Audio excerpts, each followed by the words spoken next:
Well, hello there, people of the internet. It is your male child. Get it? Boy? Get it? It's me. It's Tuck. Silly Tuck. Tucker. DJ Tucky D. TD Bank. I don't fucking know. You can call me whatever the fuck you want to call me, alright? I'm gonna call myself whatever the fuck I want to call myself. We are in the Riley Center. This is ECW, by the way, if you couldn't tell by the title, the thumbnail, this screen right here, it being the main content I post on my channel now, and yep, all those reasons. I just want to do it, because let's do it to it. It's the go-home show for Hostile City Showdown. And we open up with a 97A star. Fuck yeah, we do. Rob Van Dam opens up. He's got his championship, and he's talking Raven. And so Rob says, Raven, next week, man, me and you, we're finally going to get to go at it. I'm finally going to get to show everybody around here why I should have been the one who got jetted off to the good old WCW, the wrestling, and why you should have stayed here like the talentless hood rat you are. Raven, you're talking a big game. And that's all you've done. How many matches have you wrestled? 1? 2, maybe, at the most? And sure, you're 2-0. But I am the ECW World Champion. I get why Paul Heyman made this match. It's a big ticket. You're the big name, you're the big star, you're returning home. You know what I mean? You're back here in this company. But you've come back at the wrong time. If you had come back a year earlier, maybe, just maybe, you could have won this belt. You come back a year in advance, maybe, just maybe, you would have won that belt. But nope. Let me check the facts again. If you had come back here 1 year later than you have, or 2 years, or 3 years, or 4 years, or the next 100 years until I die, I would still be ECW World Champion. Facts for the sake of facts. I am the greatest this company's ever seen. I back it up in the ring. I can back it up on this mic. I can back it up anywhere you want me to. I've got the charisma, the look, the talent, the agility, the athleticism. And that's because Rob Van Dam, the ECW World Champion, is ever so truly Mr. Saturday Night, Mr. Pay-Per-View, Mr. Television Special. Rob Van Dam is undoubtedly, unrefutably, undeniably the whole fucking show. And you're going to learn just why in 1 week's time. Well, there you go. For having literally no idea what the hell that promo was going to be like, I felt like I did a pretty good job there at bringing it back around. Perfect. Yep, that's good stuff. We're actually going to open up with Too Cold Scorpio in action. He's taking on Just Incredible. 65C, that's pretty damn good. In a decent match, Too Cold Scorpio defeated Just Incredible in 10-20 by pinfall with a Scorpio Splash. Pretty good match, I think, to open up. Yep, got the crowd hotter. Exactly what I'm looking for. Exactly what I'm looking for. Following it up with an 84B+, as Shane Douglas storms his way down to the ring and just starts beating the shit out of Too Cold Scorpio. And, we've heard him talk about, wanting to establish the fact that he is the franchise of this company, that he is this company, the face of this company. And I think he even did that after a Too Cold Scorpio match. So it might not be that far of a stretch to assume what Shane Douglas has on his mind or why he's attacking Too Cold, but maybe we'll wait to hear from him, not for him. Also, Kimona's there because we need women, because women get ratings. 86B+ for Tazz. Tazz is backstage. We're asking him, Tazz, what's next for you, man? You weren't on the show last week after losing to Kurt Angle, and Tazz says, what's next for me is what's inevitably next for everyone who holds that television championship and has a reign like what I had. You see, I don't just win wrestling matches. I win wars.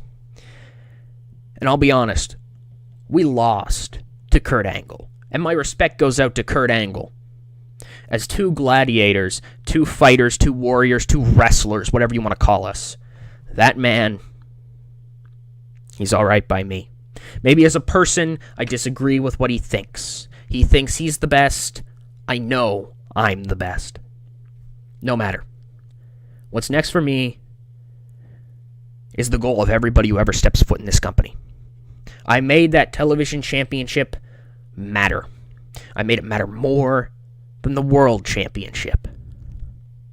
So why don't I set the world back in balance? The ECW World Heavyweight Championship. That is the goal.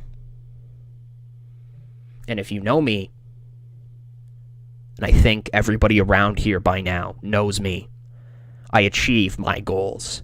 And anybody and everybody standing in my way, I've got one thing to say to you, and it's the thing I've said to everybody who's tried to step up and been forcibly sat down, either by pushing them or snapping their legs or arms or choking them out or tossing them on their head until they passed out. Beat me if you can. Survive if I let you. We get a 67C plus here as the Dudley Boys defeat the Gangstanators in 7:31 when Devon defeats Cronus by pinfall to 3D.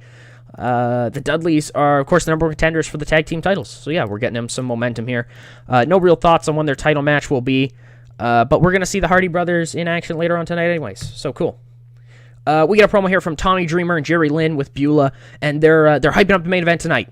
Tommy Dreamer and Jerry Lynn, they're going to team up to take on their respective rivals, the Sandman and Mike Awesome. You know, Tommy and Jerry, they might not be the biggest. They might not be, you know, the beer-drinking beer guzzlers. Beer-drinking beer guzzlers? That means the same thing. The chain-smoking beer guzzlers. But, you know, they're two guys with a lot of heart and soul. And that's their thing. I don't really know, you know. So yeah, the Jeff and Matt, they're ready for their matchup next. They're taking on the FBI when they just get jumped again by the Stormtroopers, Candido and Storm. We of course have Tori and Dawn there for those precious women's ratings, and like literally they just beat them up again, just like they did last week. It's a bit of a problem, I think. Maybe somebody should address that on the next episode. Somebody who's in power. Oh, you know, that Paul Heyman guy. Yeah, he might be good for that.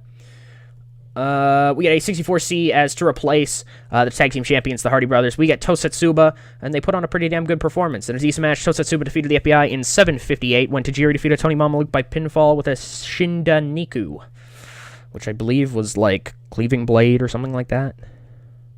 Or maybe it was like butcher knife or something like that. I don't remember. But yeah, they pick up the win. Good job.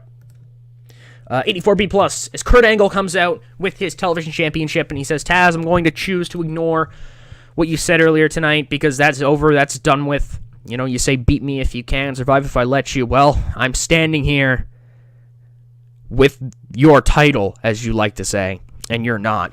Anyways, that's over with. Tonight, I'm here to address something very important. That is, of course, what I said last week. I am the ECW television champion. I am still the ECW television champion. And I will be defending this championship every single night, day in, day out, because I, Kurt Angle, am the only Olympic gold medalist in the history of professional wrestling.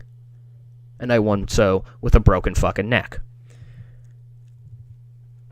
But in the interest of time and getting you this massive tag team main event, I have talked to Paul Heyman, and I have decided to bless you guys with a longer runtime for that matchup. So I'm allowing for myself to break my streak of defending this championship every single night, and I will defend it next week. at the Hostile City Showdown television special. Then I will be defending every night from there on out. We get a promo just before the main event here. Mike Awesome and the Sandman. They're, of course, with Chastity and Woman. They're ready. They're ready to go. It's main event time. Up next, let's rock and roll. Does a 74B-, about what I expected. And about that, I had great wrestling and decent reaction from the crowd. Mike Awesome, the Sandman, defeat Tommy Dreamer and Jerry Lynn when Mike Awesome defeats Jerry Lynn by pinfall with an awesome bomb. That's really good. That's really well done. I really quite approve of this. My cat really wants to go outside. So hold on. Just give me a second.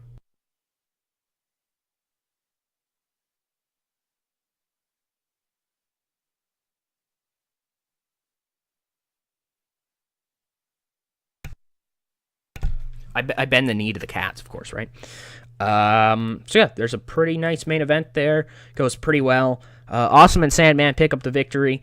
And yeah, a lot of implications going forward for both of their feuds, I think. We close out with a 76B- as Abyss and Percy Pringler in the ring, and Percy reissues the challenge that Abyss laid down for Sabu. And Sabu actually comes out onto the little stage area we have. And Percy says, oh, no, I can't do the fucking Paul Bearer voice long enough, all right? So Percy says, Sabu, what do you say? You versus Abyss, and Sabu doesn't say anything. Percy says, right, I forgot. You're mute. Well, listen here, Sabu. Next week, Hostile City Showdown. There's an open match spot. What do you say if you and Abyss square off? The only way we know how to do it around here. No disqualifications, no countouts, anything goes. It's extreme. What are your thoughts on that, Mr. Suicidal, Homicidal, Genocidal Maniac? And Sabu starts to make his way towards the ring. And Percy's like, oh, all right, perfect. Well, we'll come down here, and actually, I had Paul Heyman draw up this contract earlier on tonight, and Percy kind of pulls that out, and he's like, all right, Sabu, if you have a signature, I'm just going to need you to pop in this ring here really quick and sign it, and Sabu climbs into the ring and just goes at Abyss. And the two just start brawling. They're brawling all over the fucking place. And that's how we end this episode, with just a big old brawl between Sabu and Abyss. And we've got that confirmed for Hostile City Showdown. Show overall gets an 81B. We're up in 7. That's perfect. That's exactly what I want. There's Brian Maxine, the gold belt. He's wrestled all over Europe. All over. He had an undefeated streak. Wow. That's so interesting. I bet you no other wrestler has ever had an undefeated streak. It's truly, truly original. Judging by this guy's picture, it might have been. No. Okay, we've got emails. Perfect. New tag champions. Nobody really cares about any of that shit. Shawn Michaels is just like, he owns the backstage. Okay. We've got some emails here. New Jack's upset, and RVD thinks Abyss is a star. Congrats. I agree. So yeah, we're over 1 million again, pretty quickly, pretty easily. Our next show will be Hostile City Showdown. So I'll need to do that, and I'll do that really quick while I'm on here, because it saves me the time, the thought. You know what I mean? So hold on. Hostile City Showdown. Perfect. What do we got here? Do we have a picture for it? Yes, we do. Perfect. So, Hostile Shitty Showdown, as I said by accident there that one time. We didn't do Hostile City Showdown last month, right? No, we did Heatwave. Okay. Yeah, Heatwave was a really fun show, actually. I'm very much looking forward to this next episode. If you are as well, stick around, We'll get it up eventually at some point. I'm very bad at uploading all the time. I'm sorry. Especially now, because get this, I'm finally using my computers for my courses. So that means I don't always have it next to me all the time, and I use my laptop to make thumbnails. So I don't always, think about it. You know what I mean? I always think about uploading. Maybe I'll try to get one up tomorrow, because, you know, I've kind of been lacking. Yeah. Anyways, thank you all so much for watching. I hope you guys enjoyed. As always, this is Silly Tuck, TD, Tucker, DJ, Tucky D, however many different names I gave in the fucking intro. Yeah. Thank you all so much for watching. I hope you guys enjoyed. This is me, signing out.